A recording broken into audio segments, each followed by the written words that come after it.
ಹಿರಿಯರೇ ಮನೆಯ ಲಕ್ಷಣ. ನಮ್ಮ ಪೂರ್ವಜರೇ ನಮ್ಮ ಸಂಪ್ರದಾಯಗಳ ಆಭರಣ. ಅವರಿದ್ದ ಮನೆ ಸಕಾಲದಲ್ಲೂ ಸಮೃದ್ಧಿ. ಆದ್ದರಿಂದ ನಮ್ಮ ಮಕ್ಕಳಿಗೆ ಹಿರಿಯರ ಆಚಾರ ವಿಚಾರ, ಹಿರಿಯರನ್ನು ಗೌರವಿಸುವ, ಪ್ರೀತಿಸುವ, ಸಂಪೋಷಿಸುವ ಹಾಗೂ ಅವರ ಸಂಸ್ಕೃತಿ ಸಂಪ್ರದಾಯಗಳನ್ನು ತಿಳಿಸುವ ಕಾರ್ಯಕ್ರಮವೇ ಮುಸ್ಸಂಜೆ ಕಾರ್ಯಕ್ರಮ.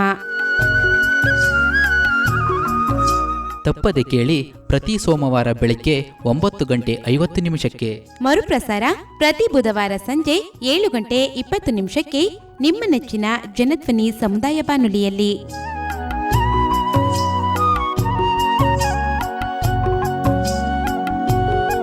ಪ್ರೀತಿಯ ಜನಧ್ವನಿ ಕೇಳುಗರಿಗೆ ನಮಸ್ಕಾರ. ನಾನು ನಿಮ್ಮ ಬಾನುಲಿ ಗೆಳತಿ ಸ್ಫೂರ್ತಿ ಸರಗೂರು. ಕೇಳುಗರ ಮುಸ್ಸಂಜೆ ಕಾರ್ಯಕ್ರಮಕ್ಕೆ ತಮ್ಮೆಲ್ಲರಿಗೂ ಆತ್ಮೀಯವಾದ ಸ್ವಾಗತ. ಕೇಳುಗರ ಮುಸ್ಸಂಜೆ ವೃದ್ಧರ 2ನೇ ಬಾಲ್ಯದ ಅನಾವರಣ ಕಾರ್ಯಕ್ರಮ. ಕೇಳುಗರೆ, ಇವತ್ತು ನಮ್ಮ ವಿಶೇಷವಾಗಿ ನಮ್ಮ ಮುಸ್ಸಂಜೆ ಕಾರ್ಯಕ್ರಮದಲ್ಲಿ ಆರೋಗ್ಯ ಜೀವನ. ಅವರಿಗೆ 73 ವರ್ಷವಾಗಿದ್ರು ಇಲ್ಲಿ ತನಕ ಯಾವುದೇ ಆರೋಗ್ಯ ಸಮಸ್ಯೆ ಇಲ್ಲದೆ ತಮ್ಮ ಜೀವನವನ್ನ ಅತ್ಯುತ್ತಮವಾಗಿ ಆರೋಗ್ಯವಾಗಿ ತಮ್ಮ ಜೀವನವನ್ನ ನಡೆಸ್ಕೊಂಡು ಈ ವೃದ್ಧಾಪ್ಯವನ್ನ ಕಳೀತಾ ಬರ್ತಾ ಇದ್ರೆ. ಹಾಗಾದ್ರೆ ಈ ವಿಶೇಷ ವ್ಯಕ್ತಿ ಯಾರು ಅಂತಂದ್ರೆ ನಮ್ಮ ನಂಜನಗೂಡು ತಾಲೂಕಿನ ಹುಲ್ಲಹಳ್ಳಿ ಹೋಬಳಿಯ ಕಪ್ಪಸೋಗೆ ಗ್ರಾಮದ ಶ್ರೀಯುತ ಅಂಕನಾಯಕರವರು. ಬನ್ನಿ ಅವರನ್ನ ಕಾರ್ಯಕ್ರಮಕ್ಕೆ ಸ್ವಾಗತಿಸೋಣ. ಹಾಗೆ ಅವರ ಒಂದು ಆರೋಗ್ಯ ಜೀವನ ಯಾವ ರೀತಿ ಸಾಗ್ತಾ ಇದೆ, ಅವರ ವೃದ್ಧಾಪ್ಯ ಜೀವನ ಯಾವ ರೀತಿ ಸಾಗ್ತಾ ಬರ್ತಾ ಇದೆ ಅನ್ನೋ ಒಂದು ನಿಟ್ಟಿನಲ್ಲಿ ಅವರಿಂದಲೇ ಒಂದಷ್ಟು ಮಾಹಿತಿಯನ್ನ ತಿಳಿಯೋಣ. ತತ್ತ ಕಾರ್ಯಕ್ರಮಕ್ಕೆ ಆತ್ಮೀಯವಾದ ಸ್ವಾಗತ. ನಮಸ್ಕಾರ. ನಮಸ್ಕಾರ. ತುಂಬಾ ಖುಷಿ ಆಯ್ತು ತತ್ತ ನಿಮ್ಮ ಪರಿಚಯವಾಗಿ ನಿಮ್ ಜೊತೆ ಮಾತನಾಡಿ. ಮೊದಲಿಗೆ ನಮ್ಮ ಜನಧ್ವನಿ ಕೇಳುಗರಿಗೆ ನಿಮ್ದೊಂದು ಪರಿಚಯವನ್ನ ಮಾಡ್ಕೊಡಿ ತಾತ. ನನ್ನ ಹೆಸರು ಅಂಕನಾಯಕ ಅಂತ. ನಾವು ಕಪ್ಸೋಗಿ ಅವರು, ಹುಲ್ಲಳ್ಳಿ ಹೋಬಳಿ, ನಂಜನಗೂಡು ತಾಲೂಕು. ನಾವು ಕಣ್ಣಿನ ಆಪರೇಷನ್ಗೋಸ್ಕರ ನಮ್ಮೂರಿನಲ್ಲಿ ವಿವೇಕಾನಂದ ಆಸ್ಪತ್ರೆಯವರು ಕ್ಯಾಂಪ್ ಇಟ್ಟಿದ್ರು. ಆ ಕ್ಯಾಂಪ್ ಮುಖಾಂತರ ಅಡ್ವರ್ಟೈಸ್ ಮಾಡಿದ್ರು. ಅಲ್ಲಿ ತಿಳ್ಕೊಂಡು ಅದ್ರ ಮುಖಾಂತರ ನಾವು ಕ್ಯಾಂಪ್ ಹೋಗಿ ಕ್ಯಾಂಪಿಂದ ನಾವು ನಮ್ಮ ಆರೋಗ್ಯ ಇದು ತೋರಿಸಿ ಕಣ್ಣಿನ ತಪಾಸಣೆ ಮಾಡಿ ನಮ್ಮನ್ನು ಪೊರೆ ಇದೆ ಅಂದ್ಬಿಟ್ಟು ನಮ್ಮನ್ನು ಅವರು ಕರ್ಕೊಂಬಂದು ಆಸ್ಪತ್ರೆಯಲ್ಲಿ ನೋಡ್ತಾರೆ. ಅಂದ್ರೆ ನೀವು ಒಂದು ಕಣ್ಣಿನ ತಪಾಸಣೆಗೋಸ್ಕರ ಬಂದ್ರಿ, ಅಲ್ಲಿಂದ ಒಂದು ಆಪರೇಷನ್ ಮುಖಾಂತರ ನಿಮ್ಮನ್ನ ವಿವೇಕಾನಂದ ಹಾಸ್ಪಿಟಲ್ ಅವರು ಈ ಒಂದು ಕಣ್ಣಿನ ಶಸ್ತ್ರಚಿಕಿತ್ಸೆಗೆ ಅಂದ್ಬಿಟ್ಟು ಕರ್ಕೊಂಡು ಬಿಟ್ಟಿದ್ದಾರೆ. ವಿಶೇಷವಾಗಿ ಕಣ್ಣಿನ ಶಸ್ತ್ರಚಿಕಿತ್ಸೆಗೆ ಬಂದಿದ್ದೀರಿ ಅಂತ ಹೇಳಿದ್ರಿ. ಮನೇಲಿ ಯಾರ್ಯಾರಿದ್ದೀರಿ ತಾತ ನೀವು? ಮನೆಯಲ್ಲಿ ಹೆಂಗಸರು, ನಮ್ಗೆ 3 ಜನ ಮಕ್ಕಳು. ಅದರಲ್ಲಿ 2 ಮದುವೆ ಆಗವ್ರೆ, ಒಬ್ಬ ಗಂಡು ಮಗು ಇದೆ. ನಮ್ಮ ಸೊಸೆ, ನಮ್ಮ ಮಗನಿಗೆ 2 ಮಕ್ಕಳು ಇದ್ದೀವಿ ನಾವು. ಅಂದ್ರೆ ಒಂದು ಕೂಡು ಕುಟುಂಬದಲ್ಲಿ ವಾಸವಾಗಿದ್ರಿ. ಹಿಂದೆಲ್ಲ ಕೂಡು ಕುಟುಂಬ ಇತ್ತು, ಇವಾಗ ವಿಭಕ್ತ ಕುಟುಂಬ ಆಗ್ಬಿಟ್ಟಿವೆ. ಈ ನಿಟ್ಟಿನಲ್ಲಿ ಏನ್ ಹೇಳ್ತೀರಾ ಆ ಕುಟುಂಬಕ್ಕೆ? ನಮ್ಮ ಕುಟುಂಬದಾಗ ವಿಭಕ್ತ ಇಲ್ಲ, ನಾವೆಲ್ಲ ಗೂಡು ಕುಟುಂಬದಂಗೆ ಒಟ್ಟಿಗೆ ಇದ್ದೀವಿ. ಈಗಲೂ ಇದ್ದೀವಿ. ನಮ್ಮ ಮಗ ಸೊಸೆ ಮಕ್ಕಳು ಮನೆಯವರು ಎಲ್ಲ ಜೊತೆಲೆ ಇದ್ದೀವಿ. ಜೊತೆಲೆ ಇದ್ದೀವಿ. ಎಷ್ಟು ವಯಸ್ಸಾಗಿದೆ ತಾತ ನಿಮ್ಗೆ? ನಮ್ಗೆ ಇವಾಗ 73. ನಿಮ್ಮ ಕಾಲದಲ್ಲಿ ಏನಾದ್ರು ಶಾಲೆ ವ್ಯವಸ್ಥೆ ಇತ್ತ? ನೀವು ಶಾಲೆಗೆ ಏನಾದ್ರು ಹೋಗಿದ್ರಾ? ಹೌದು, ಶಾಲೆ ಇತ್ತು. ನಾವು ಆವಾಗ ನಮ್ಮೂರಲ್ಲಿ ಮಿಡ್ಲ್ ಸ್ಕೂಲ್ ಸುಧಾ ಇರಲಿಲ್ಲ. ನಾವು 4ನೇ ಕ್ಲಾಸ್ ಮುಗಿಸ್ಕೊಂಡು 5ನೇ ಕ್ಲಾಸು ಹುಲ್ಲಳ್ಳಿಗೆ ಹೋಗಿ ಅಡ್ಮಿಷನ್ ಆಗಿದ್ವು. ಅಲ್ಲಿ 6 ತಿಂಗಳಾದಮೇಲೆ ನಮ್ಮೂರಿನಲ್ಲೇ 5ನೇ ತರಗತಿ ಓಪನ್ ಮಾಡಿದ್ರು. ಓಪನ್ ಮಾಡಿದಾಗ ನಾವು ನಮ್ಮ ಕಪ್ಸಗಿನಲ್ಲಿ ಬಂದು ಅವ್ರು 10ನಿಂದ ಇಲ್ಲೇ ಇದುವರೆಗೆ. ಆಗ 7ನೇ ಕ್ಲಾಸ್ ಗಂಟೆ ನಮ್ಮ ಕಪ್ಸಗಲ್ಲಿ ಓದ್ದು. ಅದಕ್ಕೆ ಹೈಸ್ಕೂಲ್ ಇತ್ತಿಲ್ಲ ನಮ್ಮೂರಿನಲ್ಲಿ. ನಾವು ನಡ್ಕೊಂಡೆ ಹೋಗಿ ಹುಲ್ಲಳ್ಳಿನಲ್ಲಿ JSS ಸ್ಕೂಲ್ನಲ್ಲಿ 9ನೇ ತರಗತಿವರೆಗೆ ಓದಿದ್ದೀನಿ. ಅಂದ್ರೆ ಆ ಕಾಲದಲ್ಲೇ 9ನೇ ತರಗತಿ ತನಕ ಶಾಲಾ ವಿದ್ಯಾಭ್ಯಾಸವನ್ನ ಮಾಡಿದ್ರಿ. ಹೇಗಿತ್ತು ನಿಮ್ ಕಾಲದಲ್ಲಿ ವಿದ್ಯಾಭ್ಯಾಸ ಅನ್ನೋದು? ವಿದ್ಯಾಭ್ಯಾಸ ಆವತ್ತು ಕಠಿಣವಾಗಿತ್ತು ಸ್ವಲ್ಪ. ಈಗ ನಂಗೆ ಎಲ್ಲ ಸೌಲಭ್ಯಗಳು ಕಡಿಮೆ ಇತ್ತು. ನಾವು ಆವಾಗ ನಡ್ಕೊಂಡೇ ಹೋಗ್ಬೇಕು, ಬಸ್ ಇರಲಿಲ್ಲ. ನಮ್ಮೂರಿಂದ ನಾವು ಹುಲ್ಲಳ್ಳಿಗೆ ಹೋಗ್ಬೇಕಾದ್ರೆ ಅದು ಕಾಲು ನಡಿಗೆನಲ್ಲೇ 8 ಕಿಲೋಮೀಟ್ರ್ ನಡ್ಕೊಂಡೇ ಹೋಗಿದ್ದೀವಿ. ಶನಿವಾರ ಮಾರ್ನಿಂಗ್ ಕ್ಲಾಸ್ ಬಂತು ಅಂದ್ರೆ ಹುಲ್ಲಳ್ಳಿನಲ್ಲೇ ತಂಗಿದ್ದು ಹೋಟ್ಲಿನಲ್ಲಿ ಉಳ್ಕೊಂಡಿದ್ದು, ಅಲ್ಲೇ ವಿದ್ಯಾಭ್ಯಾಸ ಮಾಡಿದ್ದು. ಅಂದ್ರೆ ತುಂಬಾ ಕಠಿಣವಾಗಿತ್ತು. ಹೇಗೆ ಹೇಳ್ಕೊಡ್ತಿದ್ರು ನಿಮ್ಗೆ ವಿದ್ಯಾಭ್ಯಾಸ ಮಾತ್ರ ಚೆನ್ನಾಗಿ ಹೇಳ್ಕೊಡ್ತಿದ್ರು. ಚೆನ್ನಾಗಿ ಮಾಸ್ಟರ್ಗಳು ಹೇಳ್ಕೊಡ್ತಿದ್ರು. ಮೀನು ಇಲ್ಲ, ತೊಂದರೆ ಇಲ್ಲ, ಓದಿ ಹೇಳ್ಕೊಡೋ ಪಾಠ ಮಾಡೋದು ಏನು ತೊಂದರೆ ಐತಿಲ್ಲ, ಚೆನ್ನಾಗಿ ಮಾಡ್ತಿದ್ರು. ನಮಗೆ ಹೋಗಿ ಬಂದು ನಾವು 8 ಮೇಲೆ ನಡ್ಕೊಂಡು ಹೋಗಿ ಬಂದು ನಾವು ಪಾಠ ಮಾಡೋಕೆ ನಮಗೆ ತೊಂದರೆ ಆಯಿತು. ಮಾಸ್ಟರ್ ಬರ್ತಾರೆ ನಮ್ಗೆ ಭಯ ಆಯ್ತಿತ್ತು. ಅವಾಗ ನಾವು ಬಂದು ನಿಂತ್ಕೊತಿಲ್ಲ, ಎದುರು ನಿಂತ್ಕೊತಿಲ್ಲ, ಓಡ್ಬಿಡ್ತಿದ್ವು ಆ ಕಾಲದಲ್ಲಿ. ಈಗ ಆ ಥರ ಇಲ್ಲ, ಮಕ್ಕಳು ಅವ್ರ ಜೊತೆನಲ್ಲೇ ಹೋಯ್ತವೆ. ನಮ್ಮ ಮಾಸ್ಟರ್ ಬರ್ತಾರೆ ನಮ್ಗೆ ಭಯ ಆಗ್ತಿತ್ತು ಅವಾಗ. ಆ ರೀತಿ ವಿದ್ಯಾಭ್ಯಾಸ ಮಾಡಿದ್ವಿ. ಹೌದು, ಅಂದ್ರೆ ಇತ್ತೀಚಿನ ದಿನಗಳಲ್ಲಿ ಸರ್ಕಾರ ಆಗಿರ್ಬೋದು, ಜನರೇಷನ್ ಬೆಳೀತಾ ಒಂದು ಸಂಸ್ಕಾರ ಆಗಿರ್ಬೋದು, ತುಂಬಾ ಫ್ರೆಂಡ್ಲಿ ಆಗಿ ಮೂವ್ ಆಗ್ತಿರೋದ್ರಿಂದ ಆ ನಿಟ್ಟಿನಲ್ಲಿ ನಿಮ್ಮ ವಿದ್ಯಾಭ್ಯಾಸ ತುಂಬಾ ಕಠಿಣವಾಗಿ ಮಹತ್ವವಾಗಿತ್ತು ಅಂತ ಹೇಳ್ತಿದ್ರಿ. ಈಗ ನಿಮ್ಮ ಬಾಲ್ಯ ಎಲ್ಲ ಹೇಗಿರ್ತಿತ್ತು ಹಿಂದಿನ ಕಾಲದಲ್ಲಿ? ಈಗಿನ ಮಕ್ಕಳು ಅಂತಂದ್ರೆ ಮೊಬೈಲ್ಗೆ ಅಡಿಕ್ಟ್ ಆಗ್ಬಿಟ್ಟಿದ್ದಾರೆ.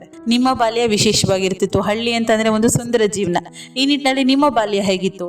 ನಾವು ಅವತ್ತಿನ ದಿವಸದಲ್ಲಿ ಮೇಡಮ್ ಸ್ಕೂಲ್ ಬಿಟ್ಟು ಅಂದರೆ ಮರ್ಕೋತಿ ಆಟ ಅದು ಇದು ಆಡ್ಕೊಂಡು ಜೊತೆಲಿ ಹುಡುಗರಲ್ಲಿ ಮರ್ಕೋಟಿ ಆಟ ಆಡೋದು, ಗೋಲಿ ಆಡೋದು, ಗೆಜ್ಜೆ ಆಡೋದು, ಬುಗುರಿ ಆಟ ಈ ಥರ ಎಲ್ಲ ಆಡ್ಕೊಂಡು ನಮ್ಗೆ ಕ್ರಿಕೆಟ್ ಅಂತ ಏನಿತ್ತಿಲ್ಲ ಅವಾಗ. ಮನೆಗಳಲ್ಲಿ ದನ ಹಸುಗಳು ಸಾಕಿರ್ತಲ್ಲ, ಅವರು ಜಮೀನು ಕಳಿಸೋರು ನಮ್ಮ ಅವಕ್ಕೆಲ್ಲ ಹುಲ್ಲು ಸೊಪ್ಪು ತಗೊಂಬನಿ ಅಂತ ರಜಾ ದಿನಗಳಲ್ಲಿ ದನ ಕರೆ ಆಡ್ಕೊಂಡು ಮೀಸಕ್ಕೆ ಹೋಗ್ತಿದ್ದು. ಈ ಥರ ಕಾಲ ಕಳಿ. ಅಂದ್ರೆ ವಿಶೇಷವಾಗಿ ಹಳ್ಳಿ ಜೀವನ ಅಂತಂದ್ರೆ ಸುಂದರವಾಗಿರುತ್ತೆ. ಈ ನಿಟ್ಟಿನಲ್ಲಿ ಅಲ್ಲಿ ಒಂದು ಪಾರಂಪರಿಕ ಚಟುವಟಿಕೆಗಳನ್ನ ಆಟಗಳನ್ನ ಆಡ್ಕೊಂಡು ನಿಮ್ಮ ಬಾಲ್ಯವನ್ನ ಸಾಗಿಸ್ಕೊ ಬಂದಿದ್ರಿ. ನೀವು ಏನ್ ಕೆಲಸ ಮಾಡ್ಕೊಂಡಿದ್ರಿ ನೀವು? ನಾವು ವ್ಯವಸಾಯ ಮಾಡ್ತಾ ಇದ್ದು, ನಮ್ಮ ಮನೆಯವರು ಆಗ ಜಮೀನು ಮಾಡ್ತಾ ಇದ್ದು. ಜಮೀನುಗಳಲ್ಲಿ ಕಡಲೆಕಾಯಿ, ಜೋಳ, ರಾಗಿ ಬೆಳೀತಾ ಗದ್ದೆಗಳಲ್ಲಿ ಭತ್ತ ಬೆಳೀತಾ ಇದ್ದು. ಇತ್ತೀಚೆಗೆ ಅವೆಲ್ಲ ಕಡಿಮೆ ಆಯ್ತು. ಭತ್ತ ಈಗ ನಮ್ಮ ಊರಿನಲ್ಲಿ ಎಲ್ಲ ಕಾಕಡವು ಹಾಕೊಂಡು ಆರ್ಥಿಕವಾಗಿ ಎಲ್ಲ ಈಗ ಅದರಿಂದ ಸಂಪಾದನೆ ಮಾಡಿ ಎಲ್ಲ ಆರ್ಥಿಕವಾಗಿ ಊರಲ್ಲಿ ಎಲ್ಲ ಅಭಿವೃದ್ಧಿ ಆಯ್ತಾರೆ.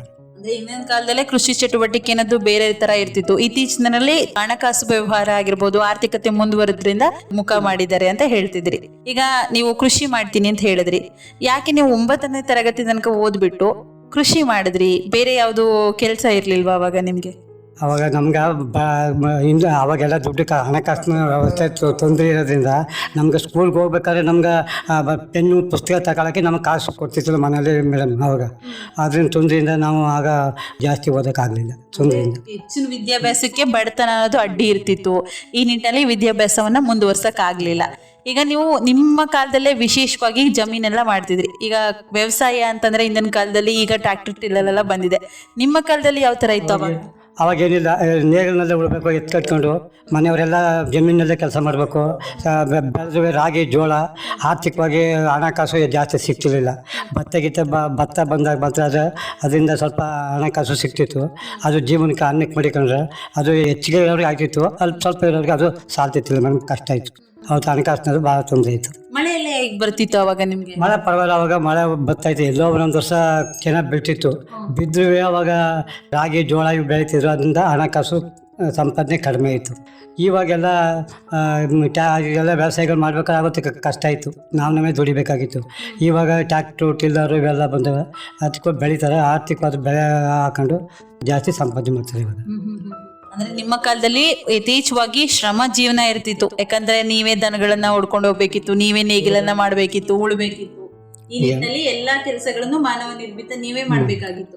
ಈಗ ನೀವು ಹೇಳಿದ್ರಿ ತುಂಬಾ ವಸ್ತುಗಳ ಬೆಲೆ ಎಲ್ಲ ಕಡಿಮೆ ಇರ್ತಿತ್ತು, ಯಾವ್ದಕ್ಕೂ ಬೆಲೆ ಇರ್ಲಿಲ್ಲ. ನಿಮ್ಮ ಕಾಲದಲ್ಲಿ ಯಾವ ತರ ಇರ್ತಿತ್ತು ವಸ್ತುಗಳ ಬೆಲೆ? ವಸ್ತುಗಳ ಬೆಲೆ ಅವಾಗ ಕಮ್ಮಿ ಇದ್ರೂ ಸಂಪಾದನೆ ಕಮ್ಮಿ, ಸಂಪಾದನೆ ಮಾಡೋದೇ ಕಡಿಮೆ ಆಯಿತು. ಆದ್ದರಿಂದ ವಸ್ತುಗಳ ಬೆಲೆ ಕಡಿಮೆ ಇದ್ರೂ ಜೀವನ ಸಾಗಿಸ್ಬೇಕಾದ್ರೆ ಭಾಳ ಕಷ್ಟ ಆಯಿತು. ಅವಾಗ ಎಷ್ಟಿರ್ತಿತ್ತು ಅವತ್ತಿನ ಕೂಲಿ ಜೊತೆ? ಅವತ್ತಿನ ಕೂಲಿ ನಮಗೆ ಗೊತ್ತಾದಂಗೆ ₹1, ₹2 ಕೂಲಿ ಇರ್ತಿತ್ತು. ಬೆಳಗ್ಗೆ 8 ಗಂಟೆಗೆ ಹೋರ ರಾತ್ರಿ 5 ಗಂಟೆವರೆಗೂ ₹2 ಕೂಲಿ ಗಂಡಸರಿಗೆ. ಹೆಂಗಸರಿಗೆ ₹1. ಇತ್ತೀಚೆಗೆ ಬರ್ತಾ ₹5, ₹10, ₹20, ಇವತ್ತು ₹600, ₹700, ₹1000 ಆಗೋದು. ಅಂದ್ರೆ ನಿಮ್ಮ ಕಾಲದಲ್ಲಿ ₹2, ಈ ₹1 ಜೀವನ ಇತ್ತು. ಈ ₹1, ₹2 ಇದರಲ್ಲಿ ಜೀವನ ಹೇಗೆ ಸಾಕ್ತಿತ್ತು ತಾತ? ಜೀವನ ಭಾಳ ಕಷ್ಟ ಇತ್ತು. ಅದು ದುಡ್ಕೆ ಬಂದದ್ದು ಅದು ಮನೆ ದಿನದ ನಿರ್ವಹಣೆ ಮಾಡೋಕ್ಕೂ ಭಾಳ ಕಷ್ಟ ಇತ್ತು ಮೇಡಮ್ ಅವಾಗ. ಈ ಸಾಮಾನು ಬೆಲೆ ಎಲ್ಲ ಹೆಂಗ್ ಕೊಂಡ್ಕೊತಿದ್ರಿ? ಇದ್ದರೆ ಸ್ವಲ್ಪ ರಾಗಿ ಜೋಳ ಬೆಳೀತಿತ್ತಲ್ಲ. ಆದರೆ ಇವತ್ತು ದುಡ್ಡು ಸಂಪಾದನೆ ಇರುವೆ. ಆವತ್ತು ಜನ ಊಟಕ್ಕೆ ಸ್ವಲ್ಪ ನಿಮ್ಮದಿಗೆ ಇರ್ತಿದ್ರು. ಮನೆಯಲ್ಲೇ ಬೆಳೆದು ವರ್ಷಕ್ಕಾಗಷ್ಟು ದವಸ ಧಾನ್ಯ ಎಲ್ಲ ಮಡಿಕೊಂಡು ಮೇಲೆ ಖರ್ಚು ಮಾತ್ರ ಹಣಕಾಸು ಬೇಕಾಗಿತ್ತು. ಏನೇನು ಬೆಳೀತಿದ್ರಿ ಅವಾಗ? ನಾವು ಆಗ ರಾಗಿ, ಜೋಳ, ಕಡಲೆಕಾಯಿ, ಇತ್ತೀಚಿನ ದಿನಗಳಲ್ಲಿ ಹತ್ತಿ. ಸಿರಿಧಾನ್ಯಗಳು ಯಾವುದು ಬೆಳಿತೀರಿ? ಸಿರಿಧಾನ್ಯ ಅಂದರೆ ಇದೆ ರಾಗಿ, ಜೋಳ, ನವಣೆ, ಸಜ್ಜೆ, ಈ ಅಲಸಂದೆ, ಹುರುಳಿ ಈ ಥರ ಬೆಳೀತಾ ಇದ್ರು. ಎಲ್ಲನೂ ಬೆಳ್ಕೊಂಡು ಮಾರುಕಟ್ಟೆಗೂ ಮಾರ್ತಿದ್ರಾ? ಇತ್ತ ಅವಾಗ ವ್ಯವಸ್ಥೆ? ಆಗವೆಲ್ಲ ಏನು ₹150-200 ಕ್ವಿಂಟಾಲ್ಗೆ, 300 ಅವಾಗ. 300, 400 ಜಾಸ್ತಿ. ಒಂದು ಕ್ವಿಂಟಲ್ ರಾಗಿ, ಜೋಳ, ಭತ್ತ ಇವಕ್ಕೆ. ಒಂದು ಕ್ವಿಂಟಲ್ಗೆ ನೀವು ₹150 ಈ ನಿಟ್ಟಿನಲ್ಲಿ ಸಾಕ್ತಾ ಇತ್ತು. ಆಗ ಮೌಲ್ಯ ಅನ್ನೋದು ಕಡಿಮೆ ಇತ್ತು. ಆಹಾರ ಪದಾರ್ಥಗಳು ಅಷ್ಟೇ ಸಮೃದ್ಧಿಯಾಗಿ ಸಿಗ್ತಾ ಇತ್ತು. ಆರೋಗ್ಯ ಅನ್ನೋದು ಸಮೃದ್ಧಿಯಾಗಿರ್ತಿತ್ತು. ಈಗ ಇತ್ತೀಚಿನ ದಿನಗಳಲ್ಲಿ ನೀವು ಹೇಳ್ತಾ ಬಂದ್ರಿ ₹1 ಯಾವುದೇ ರೀತಿ ಒಂದು ಸಾಮಾನನ್ನು ನಾವು ಕೊಂಡ್ಕೊಳಕ್ಕಾಗಲ್ಲ. ಈ ನಿಟ್ಟಿನಲ್ಲಿ ನಿಮ್ಮ ಕಾಲದಲ್ಲಿ ಅದೇ ₹1 ಏನೇನೆಲ್ಲ ಸಾಮಾನು ಕೊಂಡ್ಕೋತಿದ್ರಿ ನೀವು? ಆವಾಗ ₹1 ಅಂದರೆ ಬೆಲ್ಲ 4 ಆಣೆ ಇತ್ತು. ಟೀ ಸೊಪ್ಪು 5 ಪೈಸೆ 10 ಪೈಸೆ ಎಲ್ಲ ಇರ್ತಿತ್ತು. 4 ಆಣೆ 8 ಆಣೆಗೆಲ್ಲ ಅಂಗಡಿಗಳಲ್ಲಿ ಸಾಮಾನು ಕೊಡ್ತಾಯಿದ್ರು. KG ಈರುಳ್ಳಿ ಅವಾಗೆಲ್ಲ 8 ಆಣೆ ₹1 ಈ ಥರ ಇತ್ತು. ಕಡಿಮೆ ಇತ್ತು. ಕಡಿಮೆ ಇದ್ದರೂ ಅದರಲ್ಲೇ ಬಂದಷ್ಟರಲ್ಲಿ ಜೀವನ ಮಾಡ್ತೀವಿ. ಅಂದ್ರೆ ವಸ್ತುಗಳ ಬೆಲೆ ಕಡಿಮೆ ಇತ್ತು, ಮೌಲ್ಯ ಅನ್ನೋದು ಕಡಿಮೆ ಇತ್ತು, ಈ ನಿಟ್ಟಿನಲ್ಲಿ ಸಮೃದ್ಧಿಯಾಗಿ ಜೀವನ ಸಾಗ್ತಿತ್ತು. ನಮ್ಮ ಸಂಸಾರ ಆನಂದ ಸಾಗರ, ಪ್ರೀತಿ ಎಂಬ ದೈವವೇ ನಮಗಾಧಾರ, ಆ ದೈವ ತಂದ ವರದಿಂದ ಬಾಳೆ ಬಂಗಾರ, ನಮ್ಮ ಸಂಸಾರ ಆನಂದ ಸಾಗರ. ಅಂದ್ರೆ ಹಿಂದಿನ ಕಾಲದಲ್ಲಿ ತುಂಬಾ ಶ್ರಮ ಜೀವನ. ನೀವ್ ಹೇಳಿದ್ರಿ ಎಲ್ಲ ಒಂದು ಕೆಲಸಗಳನ್ನ ನಾವೇ ಮಾಡ್ಬೇಕು, ಯಾವುದೇ ಯಂತ್ರಗಳಿರ್ಲಿಲ್ಲ, ನಾವೇ ಶ್ರಮ ಪಟ್ಟು ದುಡಿಬೇಕಿತ್ತು. ಹೇಗಿರ್ತಿತ್ತು ಅವಾಗ ಶ್ರಮ ಜೀವನ ಅಂತಂದ್ರೆ ನಿಮ್ಮ ಪ್ರಕಾರ? ಶ್ರಮ ಜೀವನ ಆದರೂ ಅವತ್ತು ಶ್ರಮ ದುಡಿದ್ರೆ ಜೀವನ ಒಂಥರ ಸುಖಕರವಾಗೇ ಇತ್ತು. ಅವತ್ತು ಇಷ್ಟೊಂದು ಇದಿತ್ತಿಲ್ಲ, ತೊಂದರೆ ಇತ್ತಿಲ್ಲ. ಇವಾಗ ಎಲ್ಲರೂ ಒಂದು ಆಸ್ಪತ್ರೆಗೆ ಹೋಗ್ಬೇಕಂದ್ರೆ ಈಗ 500,000 ಬೇಕು. ಆವತ್ತು ಏನೋ ಒಂದು ನಡ್ಕೊಂಡೆ ಹೋಗಿ ಇಂಜೆಕ್ಷನ್ ಮಾಡ್ಸ್ಕೊಬತ್ತಿದ್ರು ಆ ಕಾಲದಲ್ಲಿ. ಇವಾಗ ಅದೇ ಒಂದು ಆಸ್ಪತ್ರೆಗೆ ಹೋಗ್ಬೇಕಂದ್ರೆ 500,000 ಬೇಕು. ಅದರಿಂದ ಹಂಗೆ ಆವತ್ತೇ ಸ್ವಲ್ಪ ಸುಖದ ಜೀವನವಾಗಿ ಜೀವನ ಸಾಕು. ಆರೋಗ್ಯ ಕಮ್ಮಿ ಇತ್ತು. ಇದು ಇವಾಗ ಕಾಯಿಲೆಗಳು ಜಾಸ್ತಿ. ನಿಮ್ ಕಾಲದಲ್ಲಿ ತುಂಬಾ ಶಕ್ತಿಯುತವಾಗಿರ್ತಿದ್ರು. ಏನ ಆಹಾರದ ಒಂದು ಗುಟ್ಟು? ಆಹಾರ ಅಂದ್ರೆ ಅವಾಗ ಮಜ್ಜಿಗೆ ಮೊಸರು ಬೆಳೀತಾಯಿದ್ರು. ಹಸು ಸಾಕೊಂಡು ಜಾಸ್ತಿ. ಸೊಪ್ಪು ಸೌದೆ ಚೆನ್ನಾಗಿ ಬೆಳೀತಾಯಿತ್ತು. ಈ ಸೌದೆ ಒಲೆಯಲ್ಲಿ ಮಾಡ್ತಾಯಿದ್ರು. ಸೌದೆ ಒಲೆ ಮಡಿಕೆನಲ್ಲಿ ಇವೆಲ್ಲ ಮಾಡೋದ್ರಿಂದ ಆಹಾರ ರುಚಿಯಾಗಿರ್ತಿತ್ತು, ಪೌಷ್ಟಿಕವಾಗಿ ಚೆನ್ನಾಗಿರ್ತಿತ್ತು. ಅಂದ್ರೆ ಎಲ್ಲವೂ ಕೂಡ ತಿಪ್ಪೆ ಗೊಬ್ಬರ ಬಳಕೆ ಮಾಡಿಕೊಂಡು ಈ ನಿಟ್ಟಿನಲ್ಲಿ ಮೊಸರು, ಬೆಣ್ಣೆ, ಮಜ್ಜಿಗೆ ಈ ನಿಟ್ಟಿನಲ್ಲಿ ಯಥೇಚ್ಛವಾಗಿ ಸೇವಿಸ್ಕೊಂಡು ನಿಮ್ಮ ಆರೋಗ್ಯವನ್ನ ನೀವು ಕಾಪಾಡಿಕೊಂಡು ಬರ್ತಾ ಇದ್ರಿ. ಈಗ ನೀವು ಹೇಳ್ತಿದ್ರಿ ಆರೋಗ್ಯ ಅನ್ನೋದು ಕಡಿಮೆ ಆಗ್ತಾ ಬರ್ತದೆ. ಇತ್ತೀಚಿನ ಆಹಾರಗಳನ್ನ ನೀವು ತಿಂದಾಗ ನಿಮ್ಗೆ ಹೇಗೆ ಅನ್ಸುತ್ತೆ? ಈಗ ಇತ್ತಿನ ಆಹಾರ ಅಂದರೆ ನಮಗೆ ಇವಾಗ ತಿಂದಾಗ ಏನಾದ್ರು ಜಾಸ್ತಿ ಆಯಿತು, ಒಗ್ಗರಣೆ ಮಾಡ್ತು ಅಂದರೆ ಅದು ಗ್ಯಾಸ್ಟ್ರಿಕ್ ಆಯಿತು, ನನಗೆ ಶುಗರ್ ಆಯಿತು, ನನಗೆ BP ಜಾಸ್ತಿ ಆಯಿತು. ಈ ರೀತಿ ಎಲ್ಲ ಸಮಸ್ಯೆಗಳು ಕಾಡ್ತವೆ ಮೇಡಮ್. ಗ್ಯಾಸ್ನ ಒಲೆಗಳು, ಅಲ್ಯೂಮಿನಿಯಂ ಪಾತ್ರೆ ಮಾಡೋದು, ಕುಕ್ಕರಲ್ಲಿ ಸಾಂಬಾರು ಆಡಿಸೋದು, ಅವೆಲ್ಲ ಕಾಲದಲ್ಲಿ ಹೇಗೆ ಮಾಡ್ಕೋತಿದ್ರಿ? ನಮ್ಮ ಕಾಲದಲ್ಲಿ ನಮ್ಮ ತಾಯಿರೆಲ್ಲ ಒಳ್ಕಲ್ಲಲ್ಲಿ ಆಡಿಸ್ತಾಯಿದ್ರು. ಮಡಿಕೆ ಒಲೆ, ಸೌದೆ ಒಲೆ ಮಾಡ್ತಾಯಿದ್ರು. ಈ ಕುಕ್ಕರು ಅವೆಲ್ಲ ಇರ್ತಿರ್ಲಿಲ್ಲ, ಪಾತ್ರೆಗಳು ಇರ್ತಿರ್ಲಿಲ್ಲ. ತೋಟದೊಳಗಿಂದ ನೀರು ತತ್ತಿದ್ದು, ಬಾವಿಯಿಂದ ಸೇರ್ಬೇಕು, ಇಲ್ಲಾಂದರೆ 1.5 ಕಿಲೋಮೀಟರ್ ದೂರ ನುಗುನಲ್ಲಿ ಹೋಗಿ ನೀರು ತತ್ತಿದ್ದು ಅವಾಗ. ಆಗ ಯಂತ್ರಗಳೇ ಇರಲಿಲ್ಲ. ಹೇಗೆ ನವಣೆ, ಸಜ್ಜೆ ಅವುಗಳನ್ನೆಲ್ಲ ಬೇರೆ ಮಾಡ್ಕೋತಿದ್ರಿ ನೀವು? ಅವೆಲ್ಲ ದನಗಳನ್ನ ಕಟ್ಟಿ, ಗುಂಡು ಅಂತ ಎತ್ತುಗಳ ಕಟ್ಟಿ ಅದನ್ನೆಲ್ಲ ರಾಗಿ ನವಣೆ ಇದನ್ನೆಲ್ಲ ಅದು ಗುಂಡು ಹೊಡೆದು, ಕಲ್ಲು ಗುಂಡು ಒಕ್ಕಣೆ ಮಾಡ್ಕೊಂಡು ಮಾಡ್ತಿದ್ದವು. ಒಂದು ಏನಾದ್ರು ಮಾಡ್ಬೇಕಾದ್ರೆ ವಾರಗಟ್ಟಲೆ ಮಾಡಬೇಕು ಅವಾಗ. ಇವಾಗ ಏನೆಲ್ಲ ಮಿಷಿನ್ಗಳು, ಜಮೀನಲ್ಲಿ ಅಲ್ಲೇ ಕೂಡ ಅಲ್ಲೇ ಊಟ ಚೀಲ ತಗೊಂಡೋಗಿ ತುಂಬ್ಕೊಂಡು ಮನೆಗೆ ಬರ್ತಾ ಇರೋದು. ಇವಾಗ ಈ ಒಂದು ವೇಗದ ಜೀವನವನ್ನ ನೋಡಿದಾಗ ಹೇಗೆ ಅನ್ಸುತ್ತೆ ನಿಮ್ಗೆ? ಈಗಿನ ನಾಗರಿಕತೆಯಲ್ಲಿ ಇದು ವೇಗದ ಜೀವನನೇ ಇದೇ ಒಳ್ಳೆಯದು ಅನಿಸ್ತದೆ ಈಗಿನ ಜನ್ರೇಷನ್ಗೆ. ಇವಾಗ ಕೂಲಿಗೆ ಯಾರು ಮಕ್ಕಳು ಆಗ ಬೆಂಗಳೂರು ಮೈಸೂರಿಗೆ ಯಾರು ಹೋಗ್ತಿರ್ಲಿಲ್ಲ. ಈಗ ಯಾರ್ಯಾರು ಮಕ್ಕಳು ಮನೇಲಿ ಇಬ್ಬರಿದ್ದರೆ ಎಲ್ಲ ಮೈಸೂರು ಬೆಂಗಳೂರು ಅವರು ಕೆಲಸ ಕೊಟ್ಟಿರ್ತಾರೆ. ಇಲ್ಲಿ ಹಳ್ಳಿಗಳಲ್ಲಿ ದುಡಿಯೋರೇ ಯಾರೂ ಇಲ್ಲ. ಆ ಯಂತ್ರಗಳಿಲ್ದರೆ ವ್ಯವಸಾಯ ಮಾಡೋಕ್ಕೆ ಆಗಲ್ಲ ಮೇಡಮ್ ಇವಾಗ.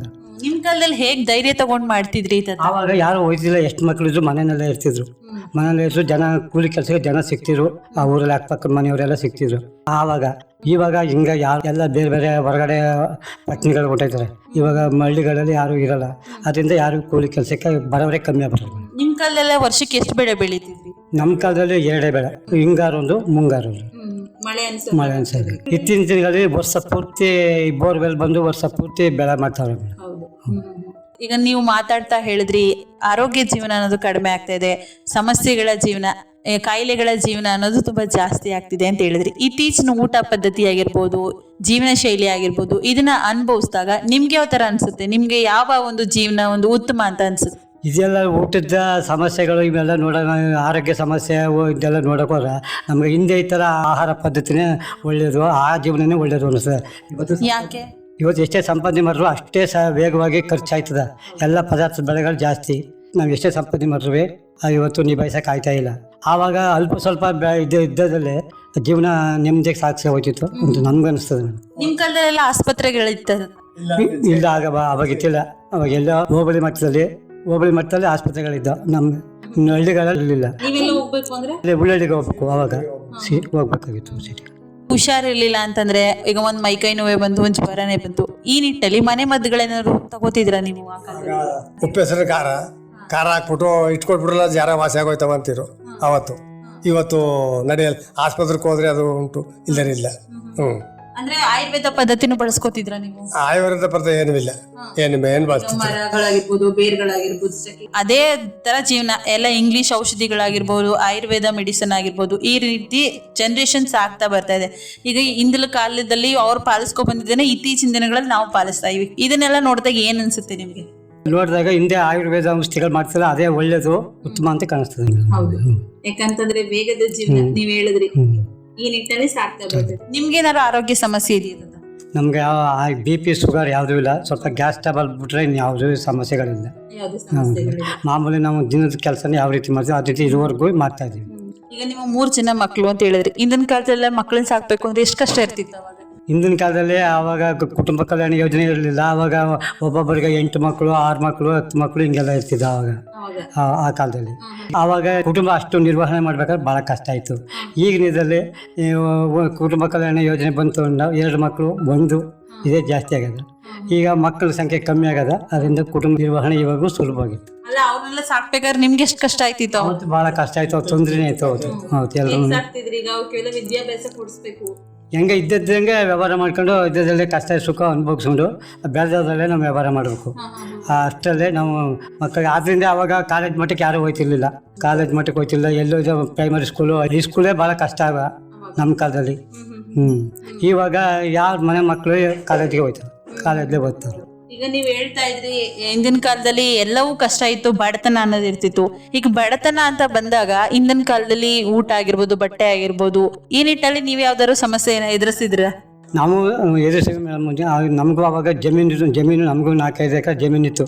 ಜಮೀನಿದ್ರೂ ಅದನ್ನು ಬೆಳೆದು ಸಂಪಾದನೆ ಮಾಡೋ ಅಷ್ಟು ಶಕ್ತಿ ನಮ್ಗೆ ಇರ್ತಿತ್ತಿಲ್ಲ. ಅದರಿಂದ ಬೆಳೆದು ಸಮೃದ್ಧಿಯಾಗಿ ಮಳೆ ಆದ್ರೆ ಬೆಳೆ ಬೆಳೀತಿತ್ತು. ಅಕಸ್ಮಾತ್ ಮಳೆ ಏನಾದ್ರು ಒಂದು ವರ್ಷ ಕೈ ಕೊಡ್ತು ಅಂದರೆ ಇನ್ನು ಉಸಿರ್ತಕ್ಕೆ ಆಯ್ತಿದ್ದಿಲ್ಲ. ಆ ಥರ ಜೀವನ ಕಷ್ಟವಾಯ್ತಿತ್ತು ಅವಾಗ. ಈಗ ನಿಮ್ಗೆ ಯಾವುದೇ ಆರೋಗ್ಯ ಸಮಸ್ಯೆ ಇಲ್ಲ ಅಂತ ಹೇಳಿದ್ರಿ.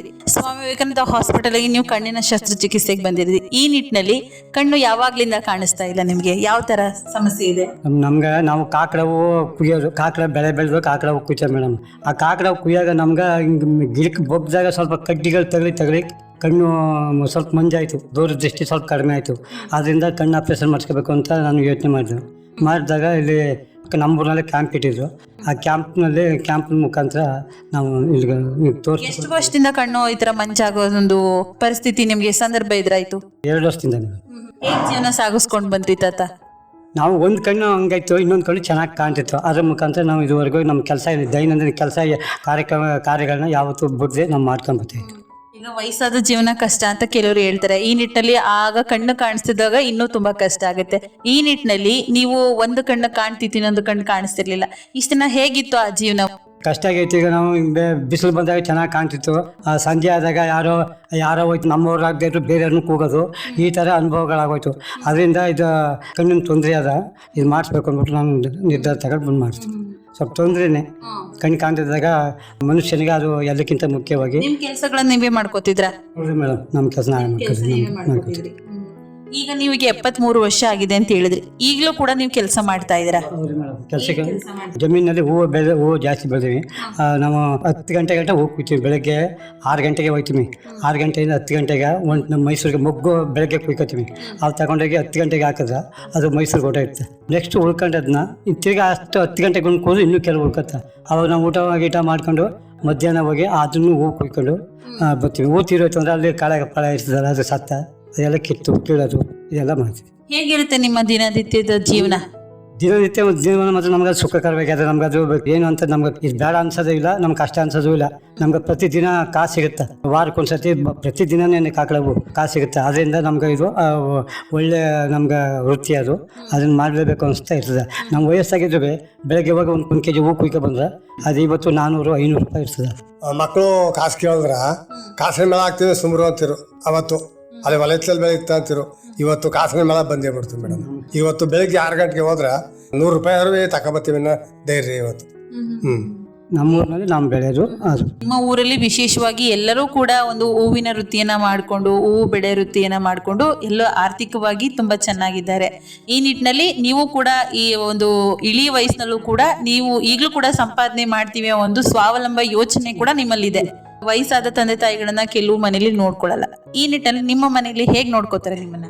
ನಮ್ಮ ಮಕ್ಕಳು ಏನೂ ಇಲ್ಲ, ತೊಂದರೆ ಅಂಥದ್ದೇನೂ ಇಲ್ಲ. ನಮ್ಮನ್ನೇ ಚೆನ್ನಾಗಿ ನೋಡ್ಕೋತಾರೆ.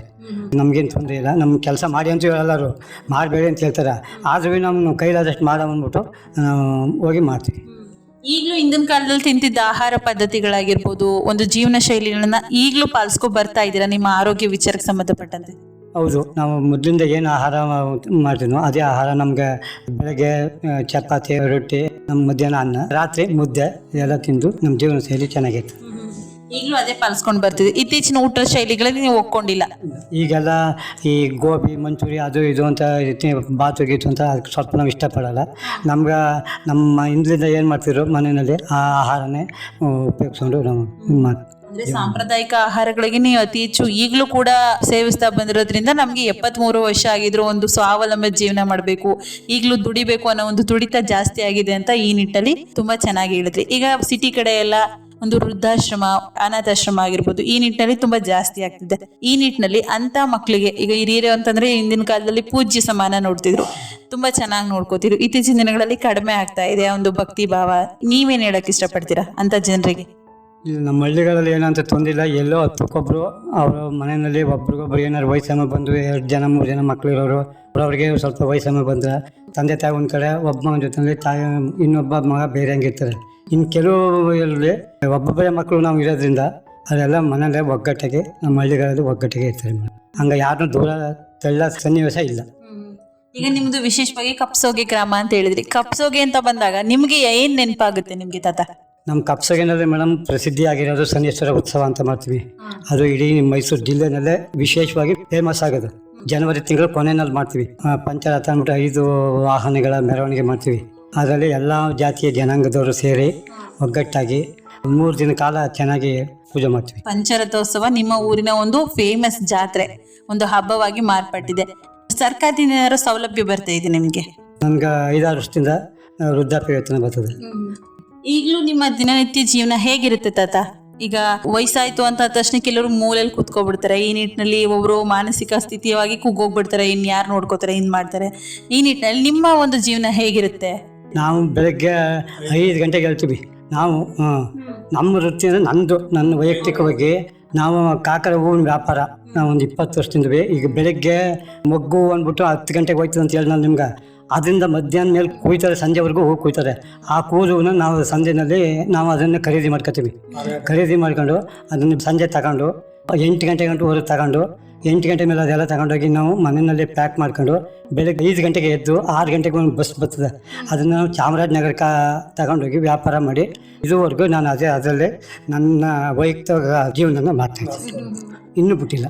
ಅಂದ್ರೆ ಈಗಲೂ ಕೂಡ ಒಂದು ಹೂವಿನ ವೃತ್ತಿಯಲ್ಲೇ ಒಂದು ಬೆಳವಣಿಗೆ ಕಾಣ್ತಾ ನಿಮ್ಮ ಜೀವನವನ್ನ ನಡೆಸ್ಕೊಂಡೋದಕ್ಕೆ ಉಪಯುಕ್ತವಾಗಿ ಈ ನಿಟ್ಟಿನಲ್ಲಿ ಸರಾಗವಾಗಿ ಸಾಗ್ತಾ ಇದೆ, ಸಮೃದ್ಧಿಯಾಗಿ ಸಾಗ್ತಾ ಇದೆ ಅಂತ ಹೇಳ್ತೀರಿ. ಕೃಷಿನೇ ನಿಮ್ಮ ಜೀವನ ಅಂತ ಈಗ ತಾನೇ ಹೇಳಿದ್ರಿ. ಕೃಷಿ ಮಾಡೋದ್ರಿಂದ ನಿಮ್ಗೆ ಎಷ್ಟು ಖುಷಿ ಸಿಗುತ್ತೆ? ಕೃಷಿಯಿಂದ ನಮ್ಮ ಬದುಕಿರೋದು. ನಮ್ಮ ಕೃಷಿ ಮಾಡಲೇಬೇಕು ಅಂತ ನಮ್ಗೆ ಆಸೆ. ಇವಾಗ ನಾವು ಹಿಂಗೆ ಇಷ್ಟು ವಯಸ್ಸಾಗಿದ್ದು ನಮ್ಗೆ ಕೆತ್ತಬೇಕು, ಕಳೆ ಕೀಳಬೇಕು, ಅಗಿಬೇಕು ಅನ್ನೋದೇ ಒಂದು ಆಸೆ ಇರೋದು.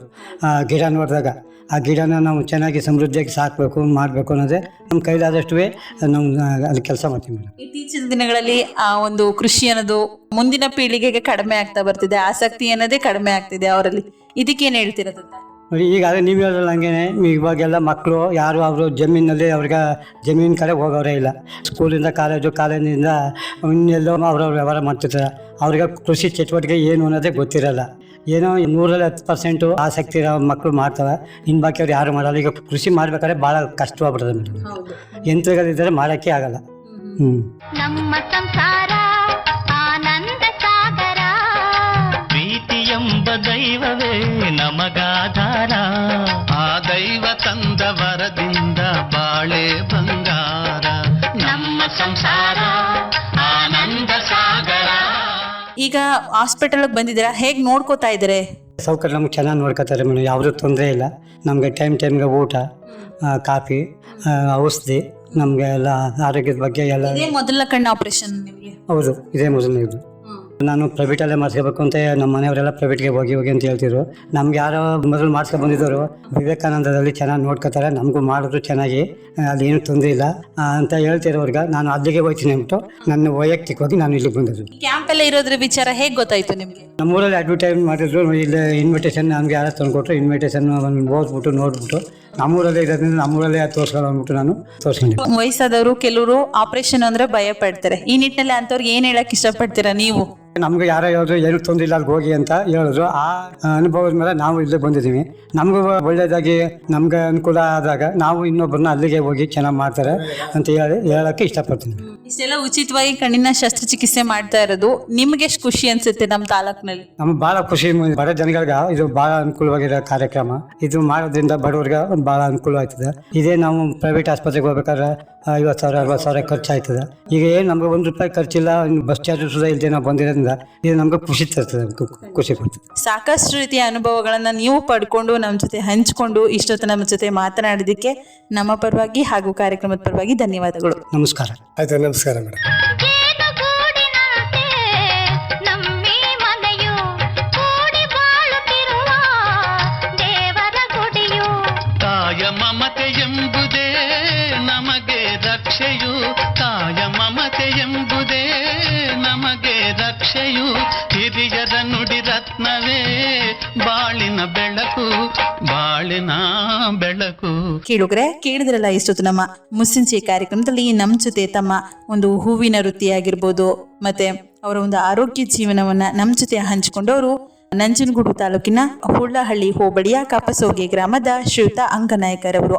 ಇಲ್ಲಿಗೆ ಒಂದು ಮುಸ್ಸಂಜೆ ಕಾರ್ಯಕ್ರಮವನ್ನು ಮುಕ್ತಾಯ ಮಾಡೋಣ. ಮುಂದಿನ ಸಂಚಿಕೆಯಲ್ಲಿ ಮತ್ತೊಂದು ಮುಸ್ಸಂಜೆ ಕಾರ್ಯಕ್ರಮದಲ್ಲಿ ಮತ್ತೆ ಭೇಟಿಯಾಗೋಣ ಅಂತ ಹೇಳ್ತಾ ಅಲ್ಲಿಯವರೆಗೂ ಕೇಳ್ತಾ ಇರಿ ಜನಧ್ವನಿ. ಇದು ನಿಮ್ಮ ಧ್ವನಿ, ನಿಮ್ಮೂರಿನ ಧ್ವನಿ, ಜನಧ್ವನಿ. ನಮಸ್ಕಾರ.